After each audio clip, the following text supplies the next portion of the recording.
नमस्कार साथियों, देव पाठशाला दौसा में एक बार फिर से स्वागत है। मैं लखन सिंह गुर्जर आज आरपीएससी अनुसंधान सहायक भर्ती की बात करूं। साथियों, इसकी जो योग्यता है आरपीएससी अनुसंधान सहायक भर्ती की, जो ग्रेजुएट प्लस कंप्यूटर पास डिग्री होनी चाहिए, यानी ग्रेजुएट और उसके साथ कंप्यूटर कोर्स होना जरूरी है। आवेदन 15 अक्टूबर 2024 से स्टार्ट होने वाले हैं। सिलेबस किस तरीके का आएगा, तमाम बातें हम इस क्लास के अंदर करेंगे। तो एक बार क्लास को लाइक शेयर जरूर कर देना और चैनल को सब्सक्राइब करके बेल आइकन के चिन्ह को प्रेस करना, ताकि ऐसे हर क्लास का नोटिफिकेशन आप तक पहुंच सके। साथ ही इसका नोटिफिकेशन भी जारी हो चुका है। सबसे पहले मैं आपको बता दूं, आरपीएससी रिसर्च असिस्टेंट वैकेंसी की जो फॉर्म डेट है वो 15 अक्टूबर 2024 से भरे जाएंगे, 13 नवंबर तक भरे जाएंगे। इसका ऑफिशियल नोटिफिकेशन आप यहाँ पर मैं बताने वाला हूँ, और ऑनलाइन आवेदन किस तरीके से करना है वो भी मैं आपको बताने वाला हूँ। तो एक बार क्लास को लाइक शेयर जरूर कर दो भाई। क्लास को लाइक करना, चैनल को सब्सक्राइब करना और क्लास को जरूर शेयर करना। अच्छे लगे तो एक प्यारा सा कमेंट भी कर देना। चलिए साथियों, कौन कौन इच्छुक उम्मीदवार है वो कमेंट जरूर करना। यहाँ पर मैं देखिए नोटिफिकेशन की तरफ आपको लेकर आया हूँ। ये नोटिफिकेशन है साथियों 8/10/2024 का नोटिफिकेशन है। चलिए, इसमें जो जानकारी है, राजस्थान लोक सेवा आयोग अजमेर से नोटिफिकेशन निकला है। चलिए, ऑनलाइन यहाँ पर जो लिख रखा है वो बातें मैं आपको बताऊंगा। यहाँ पर क्या लिख रखा है,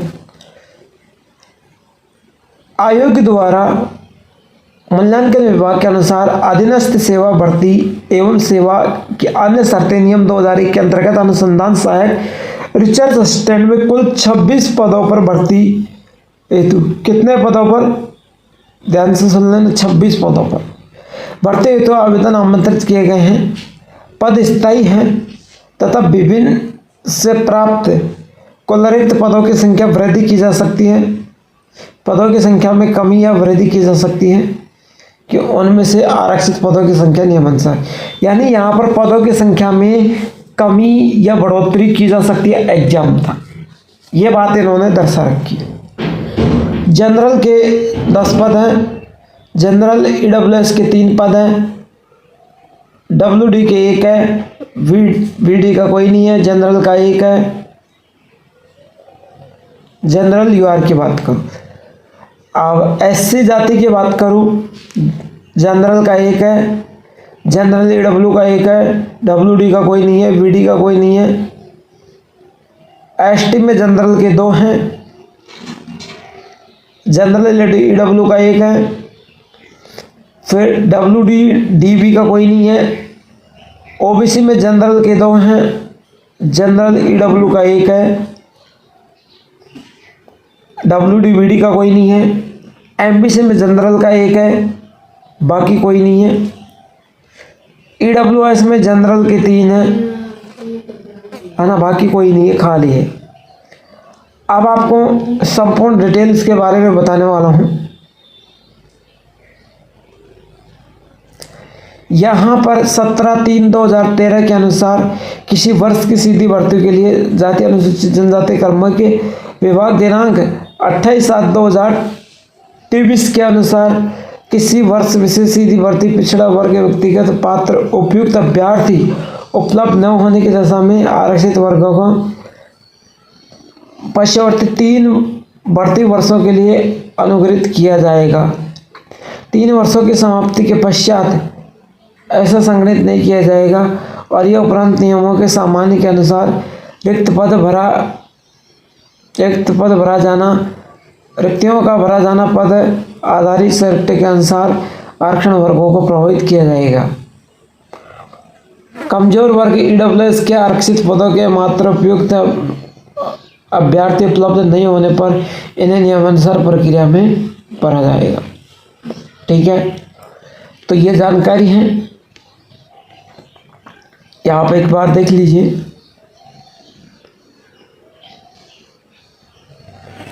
यहाँ पर 15/3/2013 से 21/11/2019 को उत्कृष्ट खिलाड़ियों की पात्रता रखने वाला अभ्यर्थियों को आरक्षण के रूप में लाभ दिया जाएगा।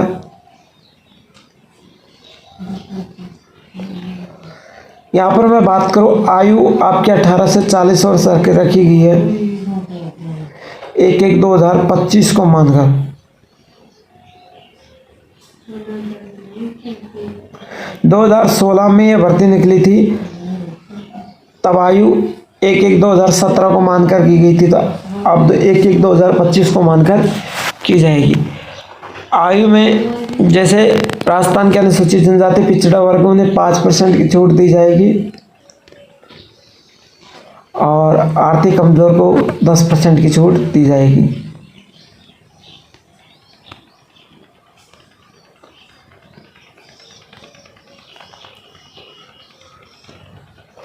महिला आरक्षित वर्ग को 5% की छूट दी जाएगी।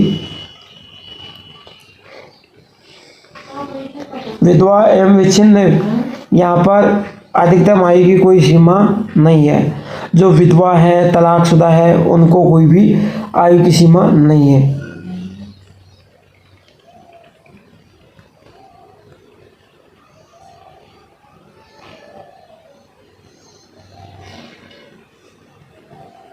आप देखिए चयन प्रक्रिया, अन्य विवरण। चयन प्रक्रिया लिखित परीक्षा के माध्यम से किया जाएगा। आवश्यकता पड़ने पर आयोग द्वारा उपयुक्त मूल्यांकन स्कोरिंग मॉडलिंग को अपनाया जा सकेगा। संबंधित सेवा के अनुसार 30 के अनुसार आयोग द्वारा उपयुक्त किए गए अभ्यर्थियों के नाम राज्य सरकार के अधिनियम प्राधिकरण सूचित किए जाएंगे, जो मेरिट लिस्ट में क्रम व्यवस्थित होंगे। परीक्षा का स्थान एवं परीक्षा स्थान एवं तिथि से संबंधित में यथा समय सूचित किया जाएगा। परीक्षा वस्तुनिष्ठ रूप में ऑनलाइन ली जाएगी। सभी प्रश्न वस्तुनिष्ठ होंगे।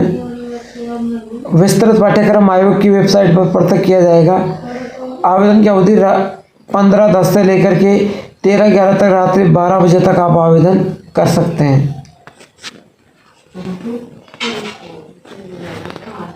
तो SSID के माध्यम से आप आवेदन कर सकते हैं, ठीक है, और अच्छे तरीके से आप इस भर्ती में आवेदन कर पाएंगे।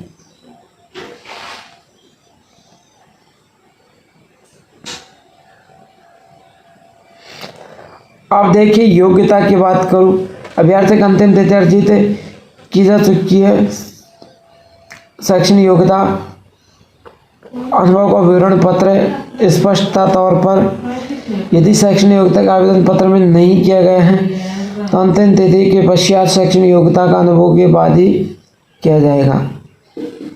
क्लियर?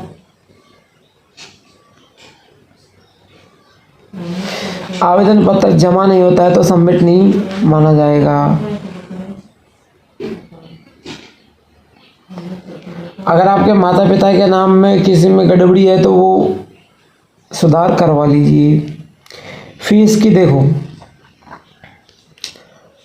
सामान्य वर्ग की जो जाति है, पिछड़ा वर्ग अभ्यर्थियों को 600 रुपये लगेंगे। आरक्षित वर्ग, अनुसूचित जाति, अनुसूचित जनजाति, पिछड़ा वर्ग, नॉन क्रिमिनल को 400 रुपये लगेंगे। दिव्यांगजन को 400 रुपये लगेंगे। और आगे मैं बात करूँ साथ ही इसके माध्यम से, तो आगे नीचे कोई जानकारी ऐसी है नहीं। क्लास अच्छी लगी तो लाइक शेयर जरूर करना, चैनल को सब्सक्राइब करके बेल आइकन के चिन्ह को ऑल प्रेस करना ताकि ऐसी हर क्लास का नोटिफिकेशन आप तक पहुंच सके। Thank you, all the best.